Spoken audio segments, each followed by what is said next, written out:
Oh, yeah, we are. Oh, I am. I am 100%. Dave, what is up? Shek.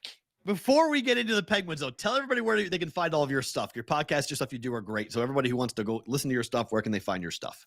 Well, I appreciate the opportunity, but I think it's just as well that I just drop out of sports altogether now. I might be done. It's you know what? It not enough good times over the last, really, I guess, this millennium. I should just accept what the sports gods have been trying to tell me, and I've been resistant to. Those 3 cups distracted me along the way here, but facts are facts. These are dark times, and I don't know what else do people do these days? Like coding or like pottery? I don't know. Knitting. I'm feeling blue. I don't know. I'm heading there though. I mean, I'm not there yet, but I've always said this: like the run for New England for Boston is going to stop at some point. Oh, so here he goes. We'll turn into Pittsburgh at some point. We'll you will. Road. Yeah, head you down will. that road. Yeah, you Hopefully will. I still though, because I'm an empath with a heart as big as the ocean. I'm still so happy for Boston sports fans that you guys got to throw a parade for Avs legend Raymond Bourque when he won that Stanley Cup. That is true. That was but pretty. Then we threw our own into. Don't forget 2011. We threw our own. So it's been a while. I remember, but let's make sure for people who root for black and gold teams. Yes. It's an easy point of reference to just say, things can always be worse. Obviously, just look right across that Pennsylvania-Ohio border for proof of that. And you know what? Boston sports fans, it wasn't that long ago that things were so bleak that you were celebrating a Denver-based Stanley Cup. That is very true. There's no debating on that. That's absolutely true. But that was 25 years ago. Yeah, that's right. And for the last 25 years, there's been a little bit of a difference. It's kind of like Joe Pesci in Goodfellas, where it's like, the shine box ain't happening anymore. You and your shine box. The little kids grew up. Stop. You heard about Mac Jones, right? Oh yeah, but that's like the Goodfellas 2 sequel. True, and it ain't good. No, it ain't good. Yeah, I agree with that. It ain't good. That's true. But six. It's hard to hear when you get 6 rings clanking on your hand. Was there a Goodfellas 2 sequel? It's just news to me. I don't remember there being a Goodfellas 2 sequel. Yeah, there was. No, this is it. We're watching it right now. Leota's gone. Pesci's gone. That's it. Gone. There's nothing we can do about it. It's not Scorsese directing it anymore. Yeah, it's somebody else. Shek, did we save ourselves from the aggravation of having to play the Bruins in the first round by losing that game to the Black? How in the hell did the Penguins lose as a 550 favorite? You're up early, tweeting about it with Andrews gets involved. And I'm like, man, I'm starting to think about all those bad losses. Is it the worst loss ever in Penguin history? I think I have subsections. I love to make my stupid lists about this, that, and the other. And so you have to categorize these. Worst, most painful as a Pittsburgh-based sports fan over the last quarter century. You can tick them off. Francisco Cabrera in the bottom of the 9th. That's forever. In 92. For me, a Pitt fan, Danny Marino and the undefeated Pitt Panthers jumping ahead 14-0 on trash talking Penn State, Joe Pa and company, and then losing the game 48-14. They were number 1 in the nation. Yeah. And I was sitting in the stands as a wee lad watching Pitt get deeper and deeper into the hole against Penn State, who was ranked, but number 1. Here's a thought experiment for you. I don't know why this is like more torture than anything else, I guess, but you'll remember that then that Pitt team goes to the Sugar Bowl and plays Georgia and wins it 4th and 5, Dan Marino to the late John Brown to win that game. Imagine the game wouldn't have gone that way, but what if Pitt wins that game against Penn State and then that play on 4th down decides the national championship? You can disrupt all of the ensuing history in football, in both college football, because that would be the greatest moment in college football history, probably, literally. Yes. And then also, if that wins the national championship, Dan Marino, no way he falls to 27 in the Dolphins, No. right? You regard him differently. Fair. It's Yeah. the same Goes right point to I the keep steel. making. I keep Stays making home, that like point to Pickett. the right. It's the Pickett thing is that a lot of Yinzers are pushing back. A lot of cynicism, dude. I don't know about Kenny Pickett. People are still saying they should have tanked last year, despite what we saw down the stretch. And they say, wouldn't it have been back? No, because then we wouldn't know that we found our guy. I think that the Steelers have landed on their answer, at least for the next 4 years at QB. Yeah. You mentioned Mac Jones, though. Pat fans thought the same thing. Let's see what year 2 looks like. I hear you. Spiritually, though, as somebody dyed in the wool with black and gold, it was worth it then that you take the Pitt kid and, tying it back to the Marino thing that old Yins are still lament. Like, dude, we should take Marino. Like, people ignore that Terry Bradshaw was still on the roster and they had a first-round pick in Mark Malone and Cliff Stout in between. But, like, dude, they should take Marino. Like, this makes everything right if he can win. You have to roll the dice on that rare opportunity there. But anyway, yeah, I mean, what I would say about the Penguins losing to the atrocity known as the Chicago Blackhawks is that it's worst loss. I'd say it's literally, this is hyperbolic to some, the most embarrassing loss, given what you knew going into that one. It has been a mess this season. The bottom 6 has stunk. And the weird paradox of a general manager who was able to get right the hard part, which was getting Geno Malkin and Chris Letang and Ricky Raquel to all sign under market value and bring back. So you had cap space, but screwing up the easier part of it, which is the bottom 6, is it's just hard to fathom that the same human being could mess those things or could get one right and the other one wrong, and not addressing the goaltending situation. But I mean, this was a real bad Hawks team. And I know at the player level, the thing about that the organization wanted to lose, and definitely right that they did. It would have been better for them in terms of the draft upcoming. Those players were going to put it out. They're playing for their professional jobs. They're putting tape out there for somebody. And so, of course, they're going to try. When people say teams should tank, like, players aren't going to tank. They're not going to lay down for the benefit of something else. But there was a real talent deficit from the Penguins to the Hawks. And you talk about hunger. Okay, the Hawks were playing to look good and to set themselves up for a more optimistic future. The Penguins were playing for the playoffs. And they have Sidney Crosby and Geno Malkin and Chris Letang and Ricky Raquel and Brian Rust and Jeff Zucker. And they couldn't beat that atrocity. It's the most embarrassing loss, the grimmest loss. And that's why you can now find me at my new address, davedoespottery.com. I didn't say this, by the way, just for the record. That was not me saying that. So do they get the help? Like, if they make the playoffs, say the Islanders lose to the Montreal Canadiens team. Montreal! Don't talk that way. Oh, I didn't understand the Expos hat there. The Happy Tongue. We're in everything going with that. Today. We're in all the Montreal stuff. One time, Shek. If they make it, if the Penguins make the playoffs and then get spanked, is it worth making the playoffs if the exit's fast? It wasn't even nice.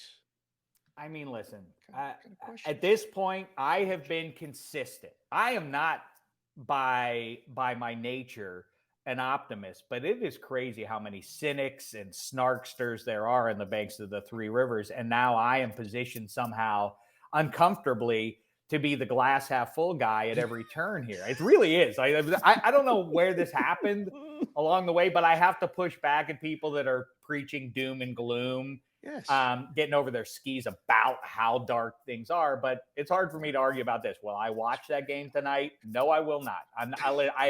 My dignity has reached its I'm not doing it. If somebody tells me the Bleu Blanc Rouge pulled a major upset, okay, I'll be Pacino and Godfather 3, and okay, I'll watch them against the Jackets. To answer your question, though, all along up until last night, what I always say is, with few exceptions, it is better at the fan level of course it's good for the Penguins to be in the playoffs, especially with where 87 is and 71. I get the cynicism about this team and the heartbreak. Guess what? Those guys are more disgusted than probably even we are about what happened here, because they understand they're coming up to the end of it. They're not on the back. They're not merely on the back nine. They're on like 15, 16. Yeah, right. Yeah. Right. Like, I mean, how many, QB in the NFL is probably the best example that when the cliff comes, it is not a steady decline. It is a harsh drop off. Jump off. Yeah. It's jump off a big cliff. They had to come back out last night, Shek, and do fan appreciation night and take the jerseys off of their back, each one of them, and give it to a fan after they lost that game. They all had to come back out one by one and do that. I mean, you want to talk about salt in the wound. Who would stay? Right? I mean, like, the players are required to. What fan would stick around for that? And imagine some of the sweaters that were being handed out there. I hope they tucked $100 bill into the jersey to make people take it and wear it. Because who would have such little dignity to wear some of the bottom six sweaters out? I mean, it really is terrible. But yeah, to answer your question, the streak, it would be one thing that if they had never won a cup, this group, this trio had never won a cup. But given that they've won three, I'm not, spoiled is something that gets thrown around. I don't know about that, but I'm satiated. I mean, I was a little kid. I remember my mom calling me and my older sister Amy to dinner in 1984. October of 1984. And she's like, dinner's on the table. Get in here. And we're like, we got to see Lemieux. We want to see his first shift.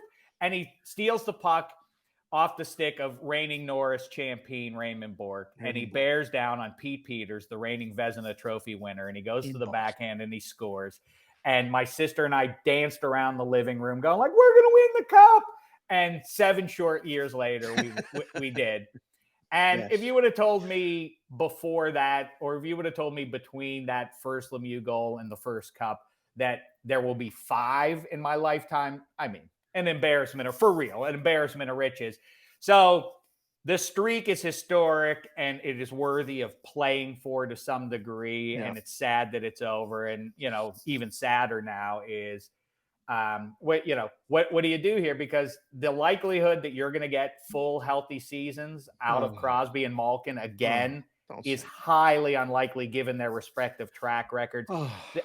Here's one little bit of optimism I'll throw at you, fellas, or for you, Consig, and look right above you like Brady Bunch in the in our Zoom chat here. That's where you look here, right to the Boston Bruins. Yep. Because 1 year ago, they were a tick better than these Penguins are, but they sort of presented, as far as my eyes could tell, as being pretty close to cooked. Not that they were going to, again, fall off a cliff and become entirely irrelevant, but they were going to assume the position that these Penguins are now in, which is puncher's chance because they have some high-end players and everything. And now they are a historic juggernaut. So, if you can share, it really is like that. That's what's vexing about it. It's Shek, are they going to win the cup? Remember, Krejci came back. They got great players who were not. Bergeron was going to retire. Yes, he said goodbye to everybody coming off the ice. He did retire. Well, Bergeron's probably done after this one. I mean, so I will say that that's an indication that a turnaround isn't impossible for these Penguins because they have the core that they want. It's a little long in the tooth, but it's really so's the Bruins core. You just need to manipulate around the edges and fix things up. They're fine. In that regard, they need the goaltending. The Bruins are where the Bruins are because of Allmark and Swayman. You need the net to be corrected. If you fix the goaltending problem, yes, Penguins could be right back in contention. In my mind, I agree. But to answer the question about the cup, I all of a sudden the Campbell Conference. Shame the devil that they ever changed it from the Wales and Campbell Conference. I really never. I can't understand. Adams and Wales and Campbell. Does Gary Bettman? I literally asked this to Gary Bettman about 15, 20 years ago. Like, are there any indications that people were repelled by the Norris division and the Wales Conference, and that by changing it to the East and to the Metro, that this has lured in fans who otherwise couldn't buy. I mean, it's so ridiculous. Yeah. It makes me crazy. That was one of the cool, distinct features about it. And by the way, for a better day going forward, they should do it by the best player from each division. Now it should be the Lemieux division. And think that one through. You could go with like the Hull division. I don't know, the Messier division. I don't know who was the best in the Adams Cup. Who were on those Oilers teams that won those cups? Like Messier, Messier, Curry, Red Fuhr, the Fuhr division. Let's do that. Anyway, I think what's great about this, although I really don't know how much I'm going to be able to stomach of the early rounds, at least these playoffs with the Penguins not in it. That's right. I'm petulant like that. I think the Campbell Conference has come on now, and I thought it was going to be the Avs as they started to get healthy, but the Wild are interesting, and there are a couple other teams out there. But on the Wales side, what's fascinating, the Bruins must win the cup or it's a major disappointment. Fair. Obviously, this would be a generational failure if they didn't hoist the cup at the end of this. Problem is, the Leafs, this is the best edition of this era of Leafs teams that we've seen. They got to get it done. And the Lightning are still looming, and now we're all kind of sleeping on them. But know that just based on the guy between the pipes alone, they can steal some series. Plus, they have all those cats that have done it a few times over, made deep runs on that side. The Canes have fallen back a bit. The Devs in a special season. The Rags are their position, like they're in an interesting spot all of a sudden with what they're going to have going forward. As you see the Devils coming on, and remember, it wasn't very long ago that the Rags, what was that, a year and a half ago, was like, boy, this young New York Rangers team, look out, they're on the rise. Well, I feel like to some degree the Devils, and here come the Sabres behind them and the Senators behind them. So they're playing with a fair amount of pressure themselves, are these Rags, because who knows what awaits on the other side of that. So this is kind of a must-win cup for at least 3 teams playing in the Wales, and spoiler alert, only one of them gets through. True. So and probably catches the Avs on the other side. So nobody might win the cup from the Wales, but there are several teams that are guaranteed massive disappointment over this next month and a half or so. Yes. That's maybe what we should relish as Penguins fans. And let's go back to where you started. They're like, maybe we're just spared the whole thing. To hell with all of you. Suck it. Pain hurts. Pain don't hurt when I can't suffer because my team ain't even in the mix. Fair. You can't suffer disappointment. It's going to be an interesting situation, I think, for Penguin fans, though. What happens if they blow the whole thing up? What happens? You can't? They can't. There's nothing you can do to blow it up. I mean, unless they're not going to. The relationships with Crosby, Malkin, and Letang are such that unless Crosby had a complete switch in what the way he approaches things, he's there with those guys. They're not going to deal away Letang or Malkin, and so unless Crosby, which he's not going to, I don't think. Although I couldn't blame him if new ownership said, we're keeping Hextall, and it is what it is. You're a player, Crosby. Keep your trap shut.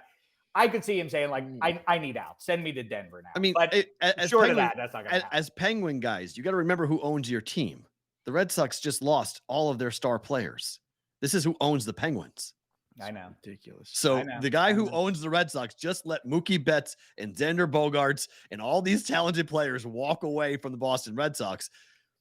I could see John Henry doing the same thing to the Penguins. This is terrible news.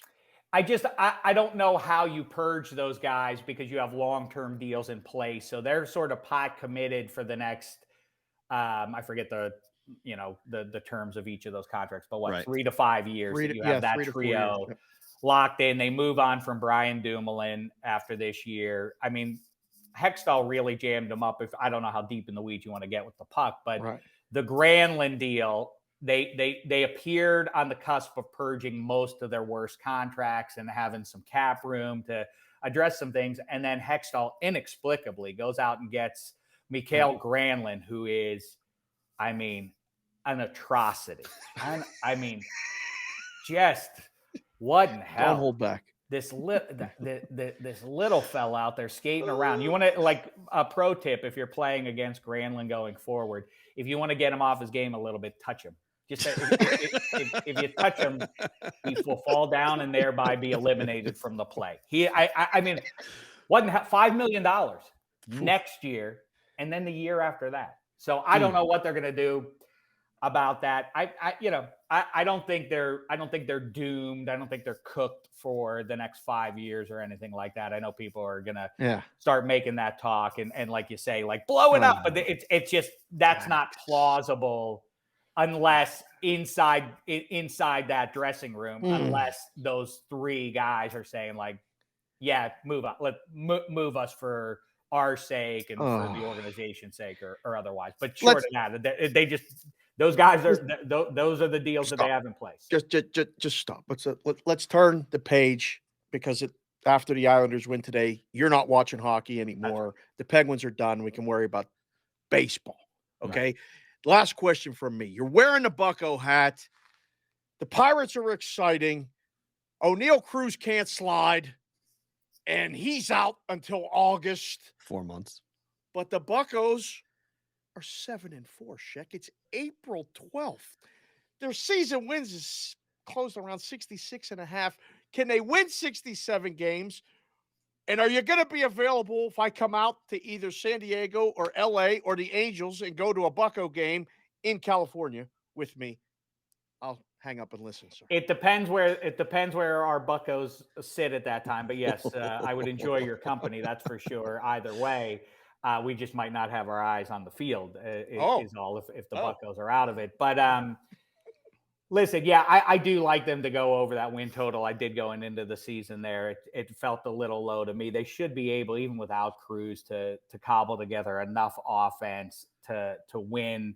Can you slide better than him? I mean, that was bad. That was grim stuff. But, he's 6'7". He's a leadoff guy. That never sat right to begin with. But, I don't want to nitpick about that stuff. I will tell you, the absolute, and I mean this too. You want to see? I mentioned my optimism around black and gold related matters. Yeah. Here's the big one from Dave for you. Play of the year, and I don't know if I'm overstating it. Whoa. Steelers over 8.5. Over what? Over 8.5. Obviously, you don't buy that. I mean, I wasn't. How are they not? How are they not getting the double digits on April 12th? I mean, I'm not. No. Yes. 100%. 8.5. Over. Simple. Over. Of course. Over. Of course. Wow. What make the playoffs, Shek? What do the Ravens look like? What do the Bengals look like? I love when you go third person. I love when Shek goes third person and gives you just the Shek take, as when he says Dave says or something. But is it that easy? Like, yes. I don't even know what they're doing in the draft. What the hell are you talking about? Listen to what I'm telling you. Play of the year. Third play of the year. I get it. The schedule's foolish. I hate when people not out yet. How could you say? I know. I hate when people. Well, guess what? Get ready for that, because when that happens, then some dope has to step up to a big monitor in a television studio and tick off like, and then on October 4th, that's a W there. But then after Thanksgiving, they'll be a little heavy from stuffing. I think that's maybe an upset there. Like, of all the foolishness that goes on around football talk, that's one of them. Yeah. That's the lamest thing that happens. That said, third place schedule, as I forecasted, and anybody who was paying attention could have told you, Andy Weidl didn't move across the state of Pennsylvania to see about if they could add a speedy slot receiver. That's not what he was brought in to follow the Eagles' philosophy of loading up at the line of scrimmage, and so he has.